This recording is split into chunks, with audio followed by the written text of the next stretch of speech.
కథలు చెప్తున్నావా? ఏదో మా మమ్మీయే మా అన్నయ్యని ఎక్కడో దాచినట్టు మాట్లాడుతున్నావేంటి? దాచినట్టే మాట్లాడటం కదా నా దొంగ పెళ్ళామా. దాచినట్టే. నేను చెప్పేది 100% కరెక్టే అని నేను ప్రూవ్ చేస్తా కదా. ఏంది నువ్వు ప్రూవ్ చేస్తావా? నువ్వు చెయ్యకపోతే ఏం చేస్తావు?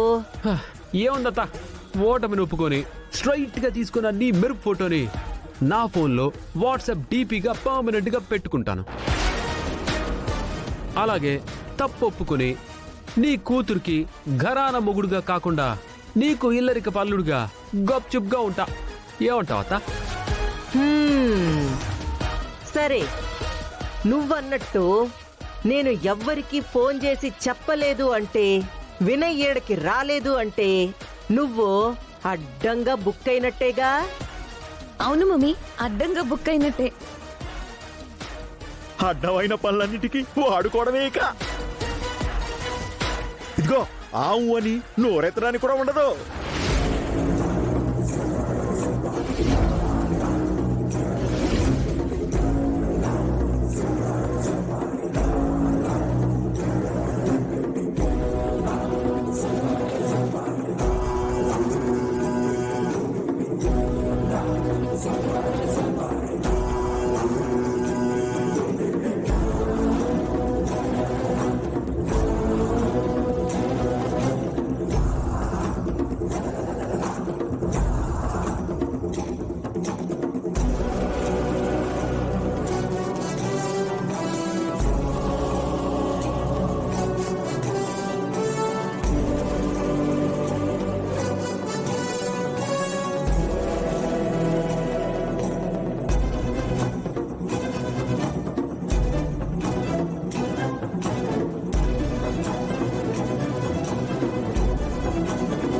అఖిల, నీ కూతురు కొంగు ముడితో నా కొడుకునిలా కట్టడి చేశావా?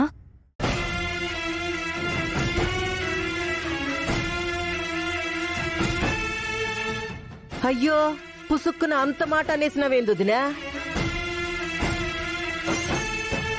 ఆ ముడిని నీ కొడుకుని కట్టడి చేసేదానికి నేనేసినది కాదు. నీ కొడుకు నా కూతురి మెళ్ళో వేసిన 3 ముళ్ళు బలంగా ఉండేదానికి పంతులు గారు వేసినారు. నీ కూతురు అట్టా అయితే వ్రతం చేస్తా ఉండాదో, నా కూతురు కూడా అట్టానే చేస్తా ఉండాది. కాకపోతే ఇద్దరి మధ్య ఒక్కటే తేడా. ఏంటకిలమ్మా అది? నా కూతురేమో దాన్ని భర్తతో కలిసొచ్చుండాది, ఆవిడ కూతురేమో భర్త పక్కన లేకుండా చేస్తా ఉండాది.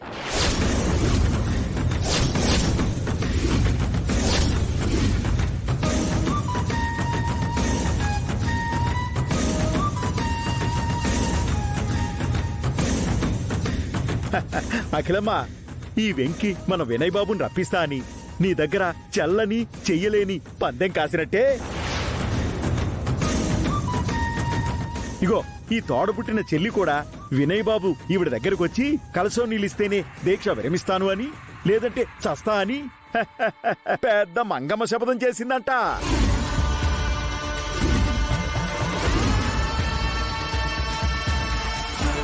ఏంది విద్య, నిజమా?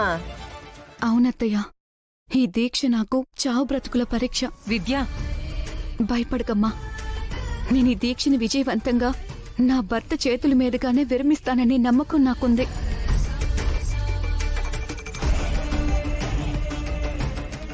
అమ్మా, ఇన్నాళ్ళు కనబడని నీ భర్త ఈ రోజే కనబడతాడు, ప్రత్యక్షమవుతాడు అన్న నమ్మకం ఎక్కడి నుంచి వచ్చిందమ్మా? నేను నా భర్తతో తాళి కట్టించుకుంది ఈ గుళ్ళోనే. ఈ తాళిని కళ్ళకద్దుకుంది కూడా ఆ అమ్మవారి కళ్ళ ముందే. నా పెళ్లికి ఆ తల్లే సాక్ష్యం.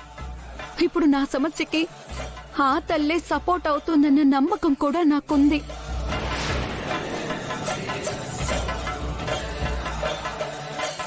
ఆ నమ్మకానికి తోడు మా అమ్మ పంచిన ధైర్యం నాతో ఉంది. దీక్ష విరమించే టైంకి నీ భర్తని తీసుకొచ్చి నీ ముందు నిలబెడతానని నా అన్న చెప్పిన మాట మంత్రంలా నా వెంటే ఉంది. అయ్యో విద్య, నువ్వు చెప్పేది ఎలా ఉందంటే ఆక్పాక్ కరివేపాక్ అన్నట్టుంది. ఏయ్ చెకోడి, చిల్ బావా చిల్. నీ చెల్లి మరీ ఎంత సిల్లీగా చెప్తుందో చూడు.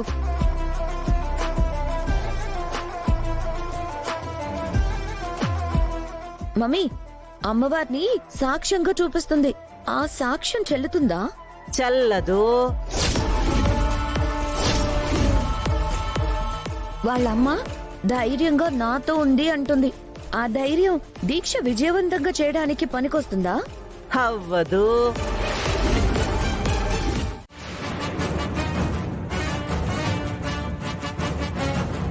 రాయ్, మీరేమైనా చేయండి, ఎలాగైనా చేయండి, ఎట్టి పరిస్థితుల్లో అయినా ఆ వెంకీగాడు గుడి దాటిపోకూడదు. మాయ్యా, పోకూడదని వీళ్ళకి చెప్తున్నావు, పోవాలని వాడు ఫిక్స్ అయ్యాడు. వెంకీగాడు వన్స్ పోవాలని ఫిక్స్ అయితే ఆడిని పంతులు కట్టిన మూడే ఆపలేదు. లింగులు ఇటుకమంటే ఇద్దరు వచ్చారు. ఇలా ఎట్టాపుతారు మాయ్యా? రాయ్, వీడు చెప్పేది నిజమేరా. వాడిని జాగ్రత్తగా దెబ్బ కొట్టాలి. వాడేంటో చెప్పావు కదన్నా, వాడైతే గుడి దాటిపోవడానికి ట్రై చేయని మేమేంటో చూపిస్తాం. వాడి కాళ్ళు చేతులు విరిచి మీ కాళ్ళ దగ్గర కూర్చోబెడతాం. ఆహా, అబ్బాబ్బాబ్బా, వింటుంటేనే పరమానందంగా ఉందిరా. వీళ్ళు చెప్తుంటే పరమానంద శిష్యులు చెప్పినట్టే ఉంది. రాయ్, నువ్వన్నట్టుగానే వాడి కాళ్ళు చేతులు విరిచి చూపించండి. చెప్పిన పేమెంట్కి డబుల్ ఇస్తాను. సింగిల్ పేమెంట్ కి సీన్ లేదు ఇక్కడ. డబుల్ పేమెంట్ అంట, డబుల్ పేమెంట్. అవతల ఉంది ఆడు ఈడు కాదు, ఆ వెంకీగాడు. మావయ్యకి ఎట్ట అర్థమైతే ఏంటో.